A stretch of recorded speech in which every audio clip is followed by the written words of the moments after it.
Hello, welcome to the 365 Days of Compassion Book Club podcast. It's Chris, the host of the book club and creator of the hashtag. Each month we have a guest author whose work relates to compassion join a live book club event for an informal chat about their work.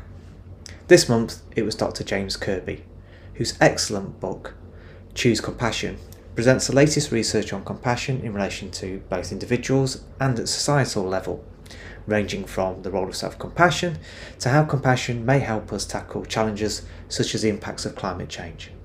It's a great chat. Hope you enjoy it.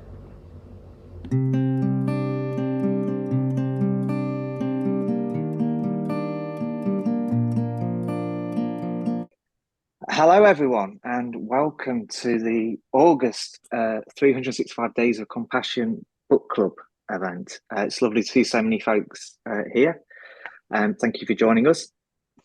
I always like to open the book club with an opening quote from the book that we're going to be discussing. And I will say that I actually struggled with this for this book, and that's not because there aren't any good quotes in it, which you'll be relieved to hear, James.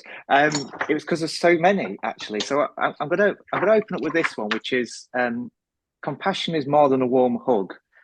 Compassion offers us hope to tackle some of the world's greatest challenges. And the reason I particularly chose that is that I think that is a thread that runs through the book we're going to be chatting about.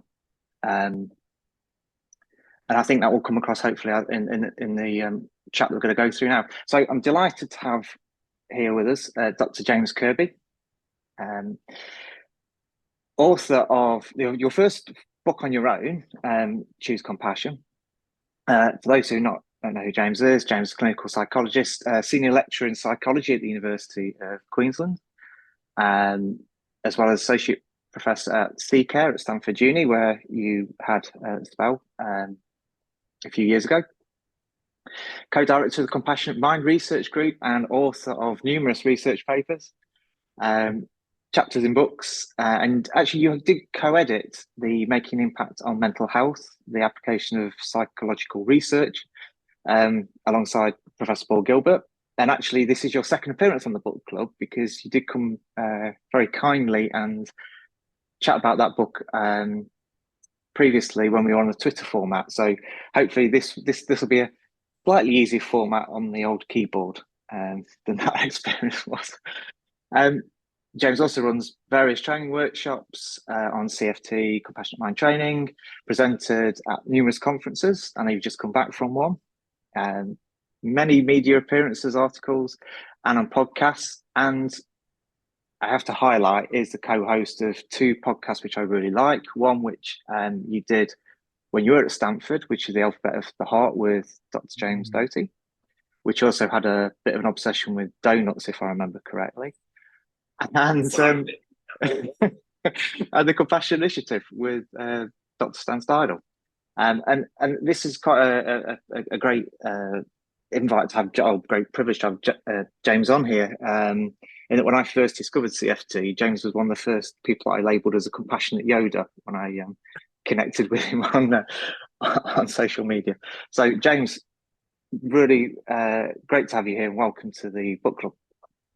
Oh, thanks so much, Chris. It's awesome to be here, and thanks everyone for joining as well and making time in your morning or evening, wherever you are, to listen in.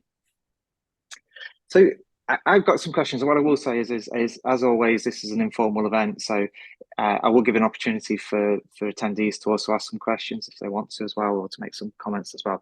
So James, the book Choose Compassion, excellent book.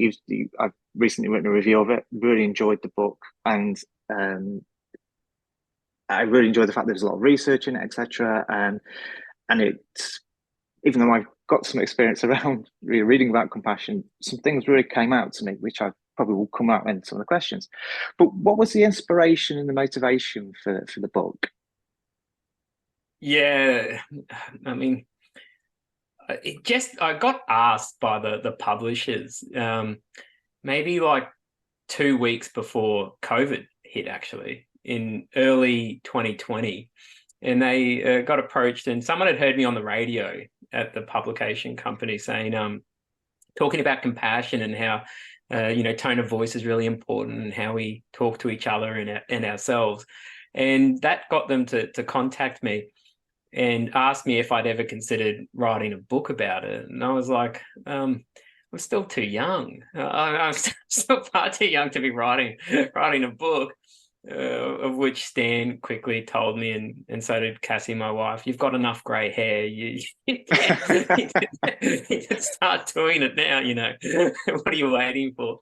And so then I went, yeah, this sounds really cool. Like at the university, I had a 4th year straight compassion syllabus, and so I would take 4th year students through a semester unpacking compassion. So I had that as somewhat of a skeleton to work from in terms of like the topics I was covering in that course, and the areas that we kind of zoomed in on throughout that course. So I could use that as a bit of a backdrop alongside the other research I was already doing. And so I was like, okay, this actually could be a lot of fun. We'll see what happens. Then, of course, 2 weeks later, the world got turned on its head, and the book kind of was still there as something to do, but got quickly put down the pecking order of tasks that were important. Not that the publishers like that, but so the book took me way longer to write. Even though it's not the biggest book in the world, it still took me forever to write, because we were just locked at home, and so every example you kind of came to mind was always COVID related, but you couldn't keep talking about it because people are going to be well and truly over it at a certain stage, and then it will be like dated. It's kind of, yes, we'll feel really of the time, and the publishers were like really helpful in suggesting, no, you need to talk about a lot of other different ways compassion kind of intersects. Of course, mention COVID, but try to create. And so during the editing process, I had to change tons of examples to different examples that were not COVID related, and that was very taxing on me. But I guess what got me into compassion, my inspiration into that, was very much kind of professionally Paul Gilbert's work with compassion-focused therapy. When I first read about it, then I watched a 7-hour free workshop he has on YouTube of one he gave at Stanford. I can't believe resources like that are available. It's just extraordinary. Watching that, I remember watching that at home. I spent like 4 hours. I'm just watching it glued, which is hard to do when you're watching something, but he was just so charismatic in his delivery, but also it was just so amazing, the themes he was picking up on. I was just blown away by it. And I was like, why have I know we live so far away in Australia, but why has it taken so long for me to hear about this body of work, which is pretty immense? Like Paul's CV is and publication output's just ridiculous. And so and then of course in the UK there's quite a number of compassion focused experts, Deborah Lee and so on. So it's just kind of like getting myself stuck into all of that wonderful work and so on, just opened my eyes, and that really inspired me to ensure to research and study it myself. Most of my work had been in parenting. So my whole PhD had been on parenting and grandparent-parent relationships. So hearing Paul and going to one of Paul's workshops in Byron Bay with Stan Steindl, my partner in crime, that kind of got me so inspired in examining compassion further. Okay. If it's any consolation, James, I used to live around the corner from Paul, and I never did know who he was. So when I was actually asked in the therapy room, have you ever heard of Paul Gilbert? I was like, who? No. So it's also a local thing as well, not being aware of it. I wanted to just explore for a minute the word compassion as well, because it can have different meanings, and you do go through that in the book in terms of just explaining what it is. Could you perhaps expand on, because I know you use the Paul Gilbert definition of compassion, but there are some other different definitions. Could you just perhaps highlight some of the similarity differences, and perhaps are they also linking to concepts like kindness as well? Yeah, absolutely. I mean, when everyone thinks of compassion, immediate, images will come flooding in, typically images of someone consoling or comforting someone. So that immediately if you ask someone what compassion is, it's that kind of warmth, or that kind of, if it was to be physically displayed, it would be a comforting or consoling hug. Is often, not always, but a very common kind of response. But then people will have associations with the word compassion because of their upbringing. So some will have a religious element connected to it, and then others would have been involved in social justice kind of movements through school or high school or early uni days, doing a lot of advocacy for issues related to, trying to create civil rights movements or whatever it might be. And so a lot of these things can come up when you talk about compassion. And so it is always an interesting one to ask in a workshop or ask in a lecture. When you immediately think of compassion, what does come to mind? And you do get a lot of variety in terms of response. Kindness is basically the most common. And in fact, I think Stan even published a paper on this, like what are the most common associations people have with compassion, and kindness was the number one. That was in Australia, though. I think in Singapore or Portugal, it was empathy, maybe. Can't remember now. But there are some cultural differences. But often kindness comes up, empathy comes up, warmth comes up, and then you have other things like, acceptance and so on. And a lot of people kind of in the compassion world kind of, although there are some slight differences, tend to merge into recognizing that compassion involves, suffering and addressing suffering in some way. Now, the form of suffering can vary. In a lot of mental health work we do, we're kind of very interested in emotional kind of pain that people are going through. And so we're very interested in how people are suffering emotionally with that. But there's also those who experience physical suffering. So they might have a broken bone or say an awful health condition or cancer or something like that, and that might be coupled with an emotional suffering as well. Often some of these forms of suffering, of course, they're not isolated completely, they're overlapping. But if my son was to come to me, like he recently lost his tooth, like I can't stand looking at him playing with his tooth. That just it gives me the creeps. I'm like, don't show me. And they're the same with broken bones and blood and stuff. I'm pretty useless with that, so I wouldn't be the most helpful in those kinds of settings or situations. And then there's kind of another form which we look at is kind of resource-based suffering, where someone might be without a home, for example. Or be without food, the kind of basic needs, really.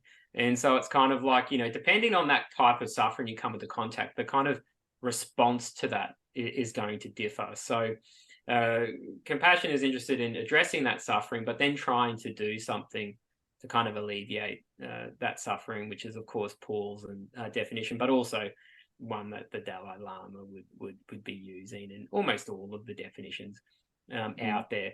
Trying to do something to try to bring some ease. Won't remove it completely, but bring some ease to whatever's going on.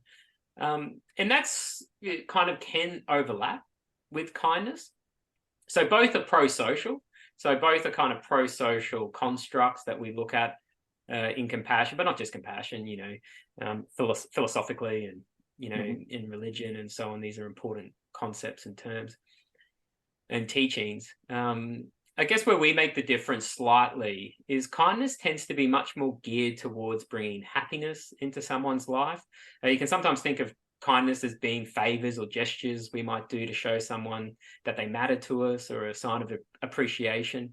A kind thing might be to offer to help Stan with his veggie garden, or it might be buying him some more seeds or little plants that he can plant in his veggie garden. And that's kind of helps strengthen the bond between us as well. So that kind of can act in that way. But those acts, I wouldn't say are compassionately motivated, because Stan's not suffering at all. He's doing something that he enjoys, something he's interested in. And so if I was to do that act, I wouldn't label it as a compassionate act. I would label it as a kind act. So there are some kind acts where suffering is just not involved whatsoever.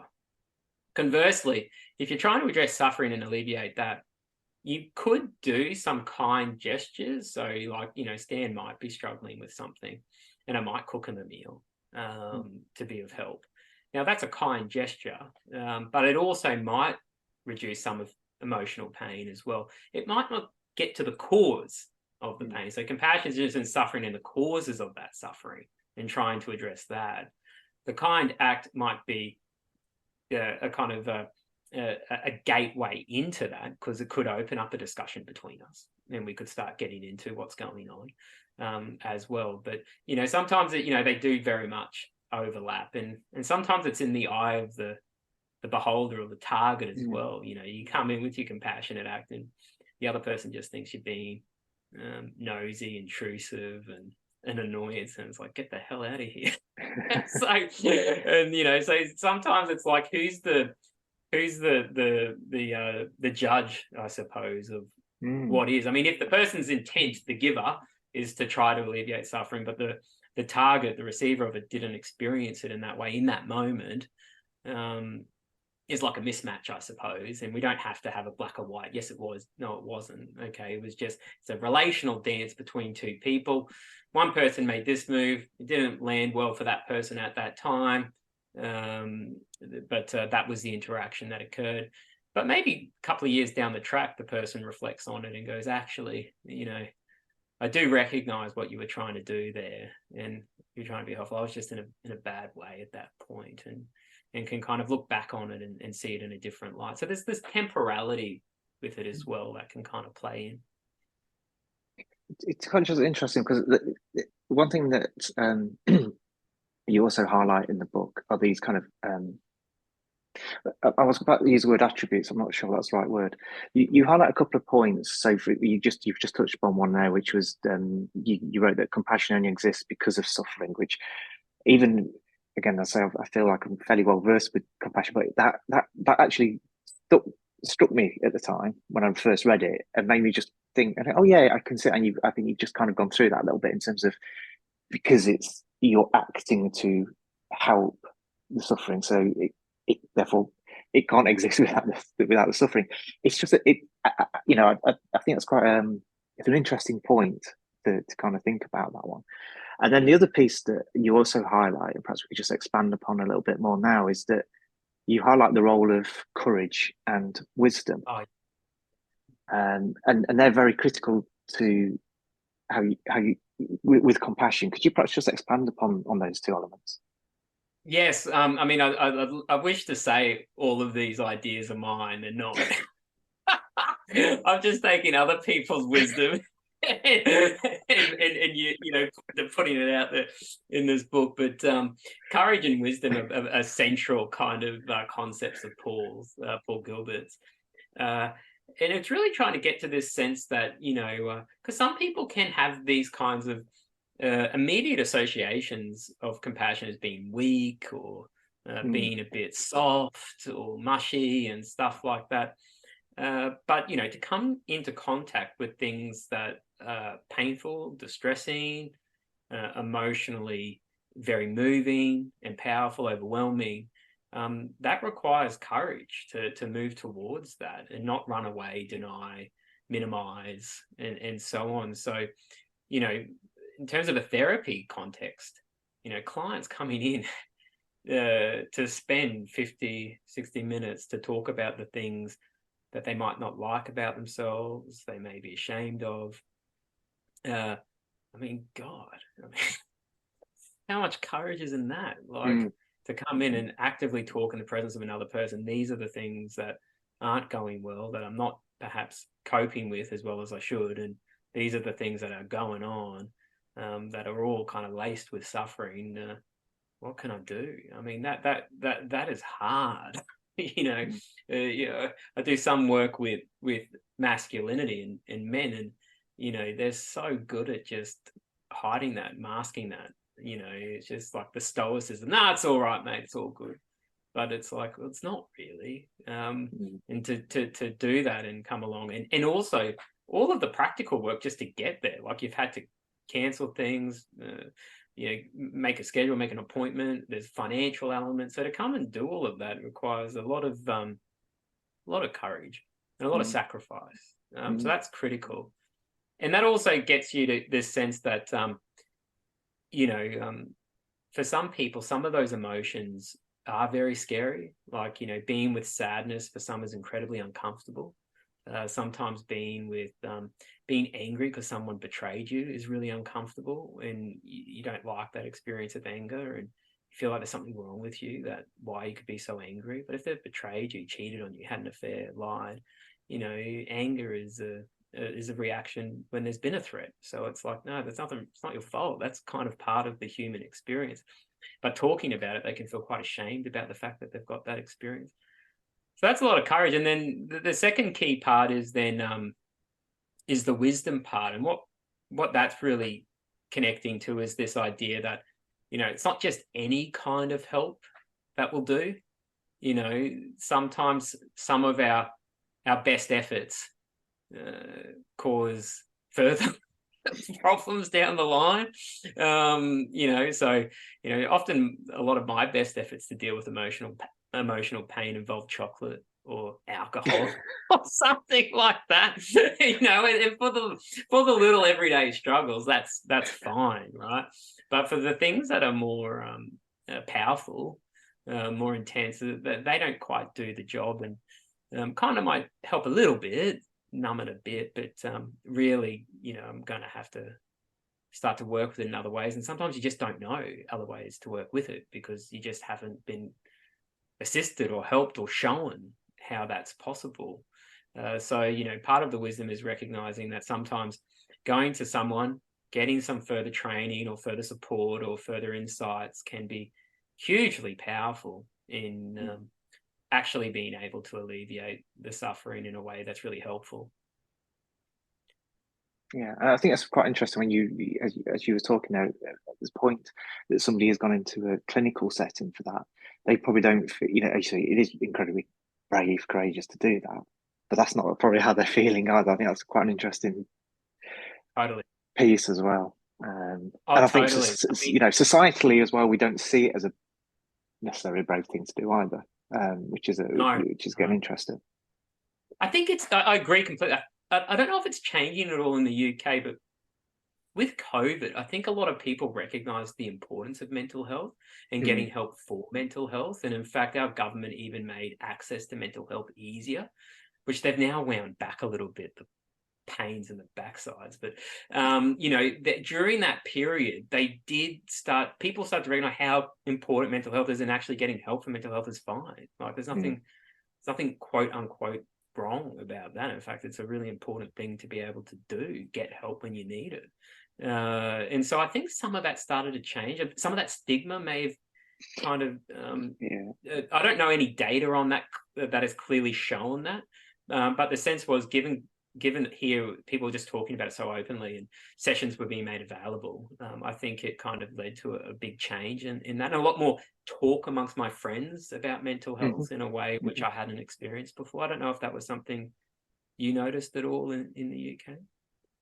I think for certain things, stigma has reduced.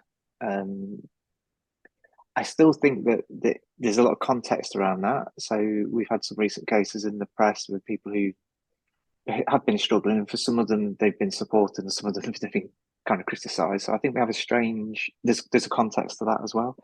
And we're now, you could set me off on a soapbox moment here, but I think also one of the problems that we have is that I think there has been a lot of campaign around awareness. I'm not sure the support has been ramped up sufficiently, and I think that's the big issue. Yeah, you're absolutely right. I mean, in Australia, like the data for people wanting to access it, they just can't. It's just like, so the awareness is all there and they want to, but there's nothing they can access. And even if they could access it, the financial part's still a big barrier, so it's kind of like there's got to be some serious reform there. Yes, yeah, I think and I would certainly like to see stuff like CFT more available, because again, on the NHS that doesn't tend to be available. It's more, kind of CBT type protocols. Totally. Which I'm not knocking, but may not be as helpful or as applicable to the person. To me, that's one of the great things with CFT is that it tends to be more tailored around the individual Yeah. as an approach. No, Um, certainly Paul's you know, de-shaming nature of mm, CFT, I think, is just so important. Like, is just amazingly important. Letting people, you know, when you're in therapy with someone and you're talking about all the stuff that's going on and the stuff's amazingly intense, and they're just criticizing themselves like crazy for having these experiences, and then being able to get into that and let the de-shame the person with, you know, this is not your fault, like this was, mm, I mean, that is just a revelation, and it is a complete game changer for me as a clinician, and also from what we've noticed from running, you know, groups. And some of the Stan and I also did another paper with Tobin Bell and Alison Dixon on therapists' perspectives on working with fears of compassion. And that's one of yeah, the big things they talk about, the psychoeducation of Not Your Fault being so centrally important. Whereas in other things, it's kind of like, I'm not trying to minimize or trivialize. It's kind of like, no, we just need to change your thoughts. It's like, well, you know, so I think some of that is a bit jarring at times. And it's certainly, yes. I'll leave it at that. Yeah, I think that's a whole different perhaps conversation we could have. Yeah. Uh, it, in terms of the book, you've just talked about in terms of approaches like CFT and CMT, and the book isn't a self-help book. That's not what it's intended. It's more of it's an overview of compassion in different contexts as well, which we'll perhaps come on to in a moment. But it is full of research. I know you're a big researcher and very I'm involved in that, and I'm quite a research geek, so I really enjoyed that part of it. There's been so many papers I've kind of gone, oh, I'll go off and read that now. Um, I found something quite interesting that you highlighted that perhaps didn't come kind of direct from the research papers, but was picked up during the research. And there was one that said where where people were being invited to be either self-compassionate or self-critical, and Oh, it was interesting that you highlighted that people never asked how do I be self-critical, but they asked yeah. how can I what do I need to do to be self-compassionate, which I thought was a really Yeah. interesting piece of insight. Um, Oh, and then Chris, absolutely blew my socks off that.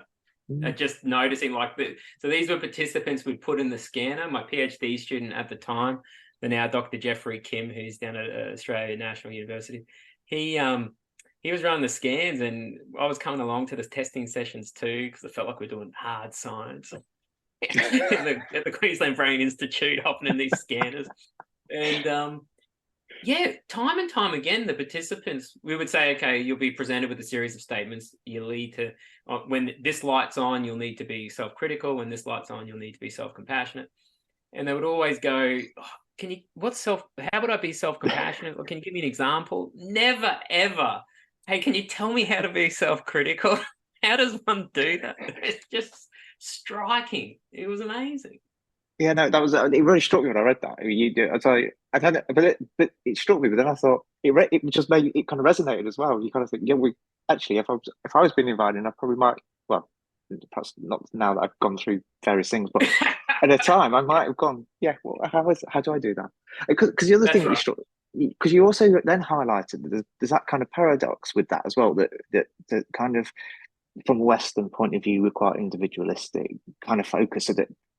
So actually finding self-compassion hard is a kind of paradox there within that kind of individualistic piece. You did highlight in the book a few cultural differences. Are there any other ones that particularly would strike you? Oh, I think, yeah, I mean, it is fascinating, that paradox or incongruency to be so. It seems almost today we're very like, this is my brand. Like, you kind of like on the Instagrams and stuff like that, you know, my brand is to be authentic, you know. So we're very prominent in saying this is, you know, who I am. And in sort of more Western individualistic kind of cultures, yet they're the cultures, as soon as you say, let's bring compassion to you, can find it extremely difficult. So that's a kind of funny juxtaposition, really, when you kind of sit back from it. One cultural difference really is kind of how compassion can kind of be manifested, so and seen. And so there's been some terrific work.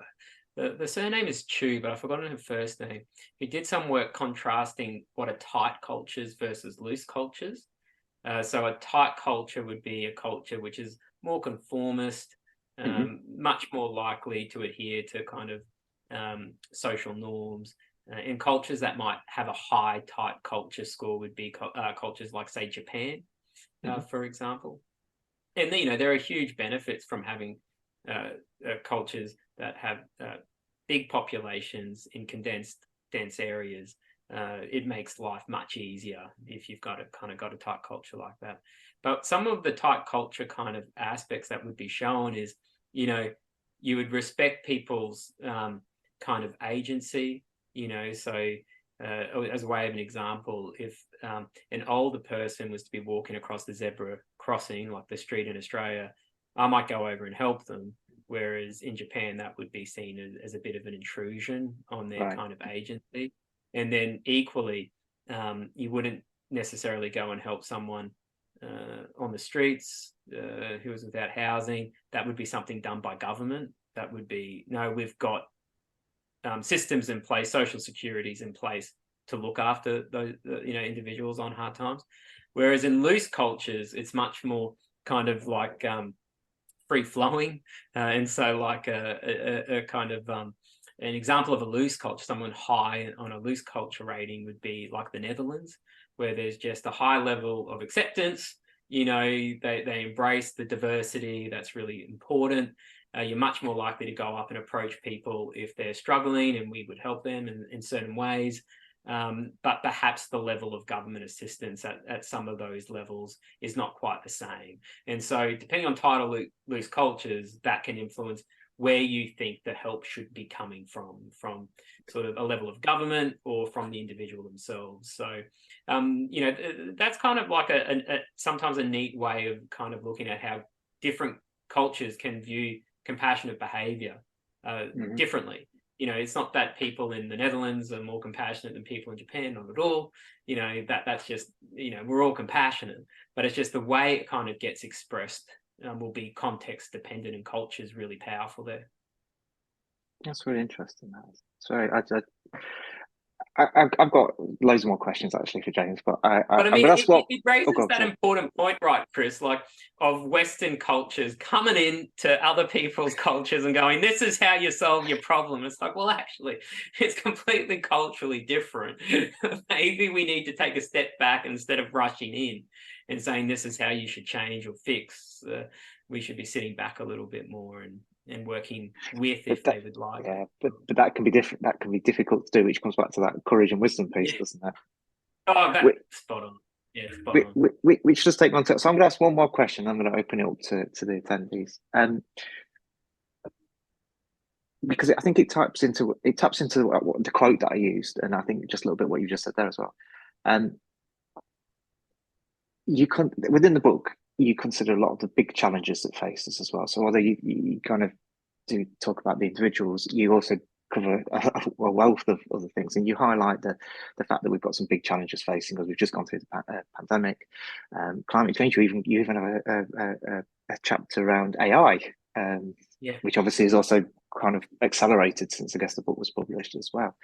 But one thing that I really liked about the book that came out was there's a thread of optimism throughout the book. I think you actually refer to that as well. How do you see that compassion will help us with these big issues, and in fact, how do you see it helping to maintain that kind of optimism? Yeah, I think compassion is very optimistic. I know I've kind of framed it as, compassion only exists because of suffering, and suffering doesn't sound like much fun. But, there's a couple of elements to that as well. And that is, yes, you can be compassionate to the immediate suffering you see in front of you. It's almost like, the everyday stuff that you see in everyday life. Someone comes to you, you see they're upset. Oh, hey, are you okay? You're kind of connecting, whatever that might be. And that's kind of very in the moment, interactional. But there's this other aspect to compassion, which is about prevention of suffering. And so that's kind of recognizing, okay, what challenges do we have that's impacting our world or our community? And, how can we address this to ensure those that are suffering have an opportunity to flourish. And that, I think, is very hopeful and optimistic. And that's, of course, what we've been seeing for the most part, generation by generation. A number of decisions we're making as societies that, we value social security, we value welfare, we want to live in societies when someone falls on a hard time, we'll do something to support them. We've got people working to deliberately prevent suffering by creating vaccines, so here are some vaccines that will help prevent mass suffering. I mean, that's extraordinary. There are people who will decide, I want to take up a career as a doctor. And so they'll put themselves through hell for 10 years, however long it takes to be trained for that amount of time to be of help to address suffering. I mean, there might be other motivations in there as well, status or whatever. So there can be some of that can color it a little bit. But for the most part, these are genuinely kind of driven by a motivation to prevent suffering. And it's amazing when you start to see all the different types of people around the world and groups around the world trying to tackle the biggest problems we're facing to try to give people opportunity. And when you kind of can go out of your way to notice that, you can't help but get inspired or even feel awe, like something like Greta Thunberg and those type. I'm just in awe of their courage and tenacity to take on, shake things up in order to prevent catastrophe, really. And it kind of, that I find motivating for myself. You see that and you go, yeah, you know what, I want to. So it's like, it's almost modeling. I think the best way to teach compassion is to model it. And humans tend to copy what we see. Children do it all the time. Like, it's like monkey see, monkey do. So if we can bring it in and highlight it, but of course, all of our social discourse by newspapers and the media, it's all never the good, compassionate acts people are doing. It's all the terrible stuff that's going on. And I think that's a problem. And I think if we can highlight more and in our leaders, we want to see our leaders be compassionate. If our leaders are doing this, and of course, all the leaders at the moment in the West tend to be ones that are self-centered, self-focused. And it's like, okay, well, that seems to work. That's a strategy that gets you to high places. I'll adopt a similar approach. But if you get out of the news and kind of see what other groups are doing, it's incredibly inspiring. I find very hopeful, but maybe I'm just a bit naive. No, I think it's a fair point. I think around the mainstream media, particularly in terms of very threat system based, because that's what sells news. But then, unfortunately, I think that is heavily influencing the kind of level of social discourse. Therefore, the topics that are focused on, and everything becomes very black and white when it's various shades of grey. But no one's really interested in that nuance side. Oh, that's right. I mean, there's one study done when if you notice someone else be compassionate, you're 2 to 3 times more likely to be compassionate to someone else in your life. Okay. So it ripples out. But equally, if you see someone be compassionate, you're less likely to want to punish someone as well. It's just like, if you can draw people's attention to, try to see it in your everyday life, try to find moments of it. You do get surprised with how many instances there are that we just simply walk by, don't see, don't observe, don't notice, because we're doing our own thing anyway. But we can open up and observe it, and we ourselves bring attention to it. I think modeling is a really powerful way to help promote. Yeah. Grand. I am going to, we've got a few minutes left, so I'm going to see if any of the attendees either want to come off, if they're prepared to come off on mute to ask a question, or if they want to pop something in the chat as well, we can ask James that. So if anyone wants to put their hand up as well, that would probably help me to identify. They've got a question or a comment for James.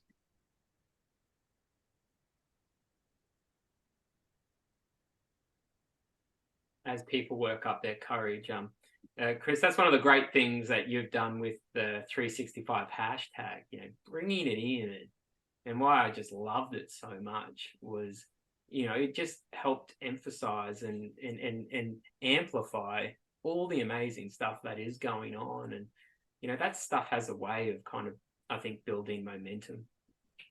Oh, thanks, James. Really appreciate that. I think that's probably one of the things that drives me with it, actually, because I know I jokingly said about not knowing who Paul Gilbert was. I didn't. I genuinely didn't. The therapist said to me, "Do you know Paul Gilbert?" And no. But it's because it's not particularly as not particularly as well known, and I think maybe that's probably what set me off. Actually, was here's this thing that helped me. It might not help everyone, but I don't think it will do any harm. And that's probably what's kind of sustained that, actually, is trying to highlight that, because I don't think it's as perhaps even now you set me off thinking, perhaps it's also that kind of mainstream thing as well. The fact that particularly when it was on Twitter, I don't use Twitter now, but when it was on Twitter, there's so much of bad stuff on Twitter that to just have the odd little thing that was helpful was good. So, oh, fabulous. And I certainly didn't intend it to go on for whatever it is now, 6 years. So. I mean, that blows my mind, because it still feels like only yesterday. Although the COVID years to me just all blur into each other. It did. Yeah. Just useless. But maybe I'm just getting too old now. I'm not sure we've got any questions popping up, so I'm going to ask one more before I've got two questions actually, but I'll do one more. You've highlighted so much research in the book. I mentioned that, and I really appreciate that, because I think it's great that a lot of this evidence based, and I know you've got a real excitement for research, and actually perhaps in the book I hadn't expected actually to read something about AI, but it was great to kind of you looked at that as well. And so what's the kind of areas of compassion research that are exciting you at the minute? What do you see coming up that looks really interesting? Oh gosh. I mean, I think one of my problems is I find it all exciting. So it all gets me going. I mean, we're doing some work reading books that emphasize compassion. A Julia Donaldson book, actually. I don't know if Julia Donaldson, I think, is quite popular in the UK. But she wrote a book called The Smartest Giant in Town, and we're testing that book with kids to see if that can help promote compassion in a behavioral kind of experiment we have going. Okay. Because kids, these are with kids who are like 4, 5, 6 years of age, and you can't do meditations with 4, 5, 6 year olds. It's just not good. So it's like, what are other ways we can help promote? And storytelling is a wonderful way to promote pro-social behavior. So we're testing that at the moment. I just think that stuff, it just gets me very excited, doing studies like that. The other kind of stuff that I'm doing at the moment, which is exciting, is well, in fact, this isn't an immediate study, but it's like an AI kind of aspect to it. I was talking to a student of mine who's right into compassion-focused therapy. His name's Ibrahim, and he was talking about how he's trained his Chat GPT to respond to him when he has a difficulty, as Paul Gilbert would respond. So he's like told his Chat GPT. He said to an AI version of Paul. Yeah, bingo. And so he said to Chat GPT, "Okay, I'm going to talk to you about some, stresses I've got, and also some difficult decisions I have to make. And I want you to give me advice as Paul Gilbert would. So I want you to read Paul Gilbert's articles and books and so on, and then respond to me in this way." And so he put in some questions, and one question he put to AI was something to do with, I find when I go into counseling as a therapist, I'm much more focused on kind of, how I feel good about that, as opposed to being, I feel good about myself for doing something worthwhile, like being a counselor, being of service, as opposed to thinking of my clients. And it makes me feel quite selfish, actually, when I think about that. And I start to get somewhat, ashamed that I kind of value that part of it so much. So he put that question into Paul, and he showed me the response, and I'm reading this response, and I'm looking at him going, this is bloody better than what Paul would say. This is extraordinary. I can't believe how good. And it's just exactly the way Paul would word things and say things. I was gobsmacked with how amazing it was, I've told Paul about it, and then Paul was like, "Oh, he waffles a lot." And I'm like the AI bot stream. I said, "Paul, your books are all 1,000 bloody pages. What are you talking about?"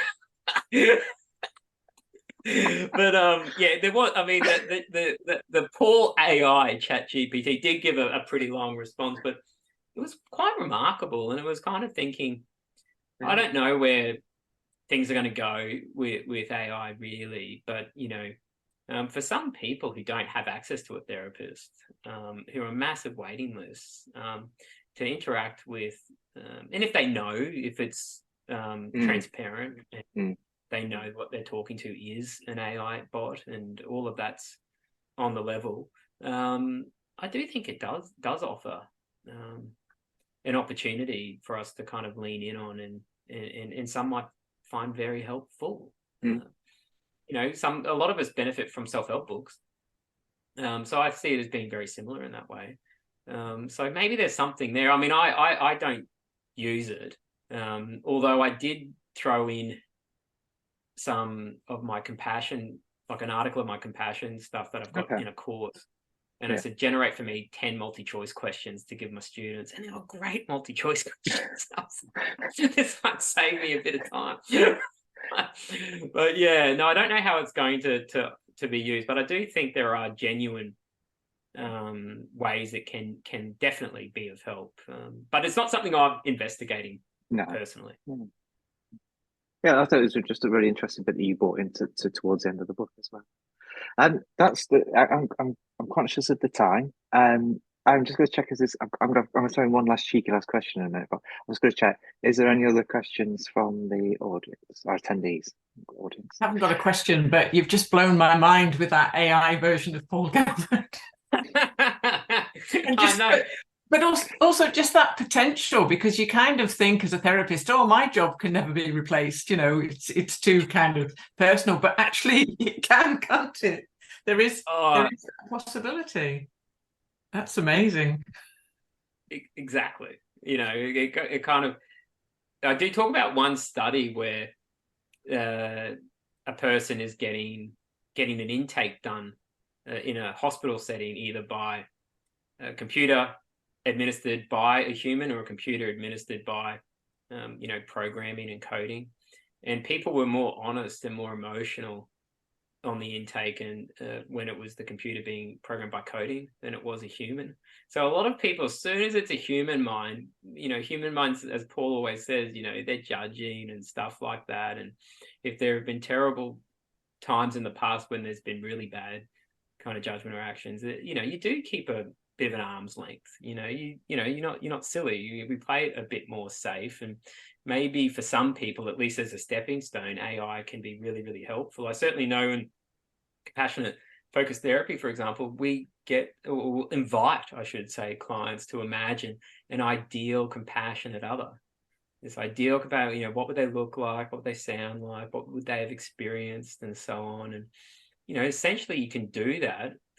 Some people will struggle with imagery, and for some people who struggle with imagery, maybe this could be a source that they could use to try to generate that ideal compassionate other, so that they can get some help when they need it at times. Yeah, I'm going to go away and play with my Chat GPT now. See what I can get it to do. That's right. I've got to train mine to be like Billy Connolly or something. Give me advice just to have a laugh. I would never have thought that is an instruction you could give it. No. But people are just incredibly creative with the instructions that you can give it. Like I said to someone, I wouldn't even know how to start. And they said, well, just write that in. How would I use ChatGPT to generate my multi-choice? And then it will tell you, do this, do that. And you're like, oh my God. That's amazing. It is amazing. That's amazing. All right, I'm going to throw one last cheeky question into you now, James, and this is probably the toughest question you may have had actually today. You only have one answer as well, so you got to make a choice.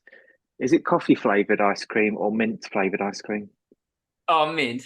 That's an easy one. I mean, nothing better than chocolate ice cream. I think it's unbelievable.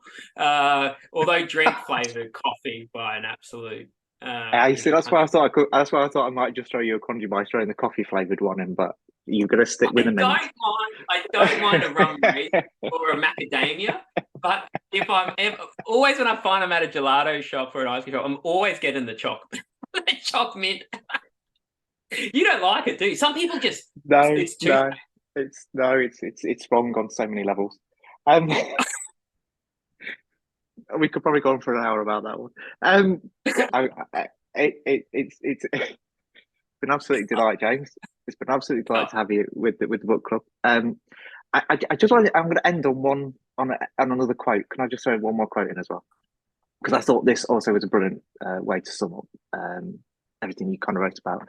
You put, "There is no perfect compassion, just our genuine attempts to be helpful," and I think that is probably a fantastic summary of being human and being compassionate. Yeah, no, I agree. So wonderful book.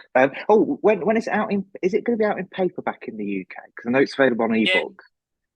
No, it is. I just don't know what the timelines are. It's just so frustrating as an author to go, come on, what are you doing? You're killing me here. Just get it out. But they've got all these program timelines, and they just see this being a very slow drop, I think, in their scheduling. And so, no, it should be, but it might not be until 2024 sometime, which is quite a wait. So there is the Kindle, and there is, and you can get it shipped if you want. I mean, I have to get everything shipped to Australia, basically.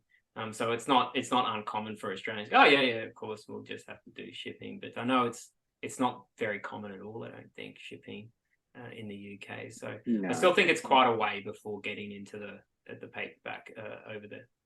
Okay, well, I would highly recommend. It's on the horizon, and there's nothing I can do to move it forward. I've tried. God knows I've tried. It is a great book. So if you can get a hold of it on ebook or order it to be shipped in, I would highly recommend it. Superb book. And once again, James, thank you very much for being a guest to the book club. It's been a brilliant event. Thank you. Oh, thank you so much for having me, and thanks everyone for coming. It's just been awesome. Really, really had fun. Thanks, Chris, for organising as well. Okay. Yeah, amazing, Chris. So that was the August book club event. Hope you enjoyed listening to it. It was such a fun and informative chat with James, which, to be honest, could have gone on for much, much longer. I'd like to thank James again for being such a great guest and coming along to share his insight. Thanks also to Sue for helping with the organisation, and for everyone who came along to the event. Look out for details of September book club, which will be shared soon on social media under the 365 Days of Compassion hashtag. Hopefully you might be able to join us. Thanks for listening. Bye.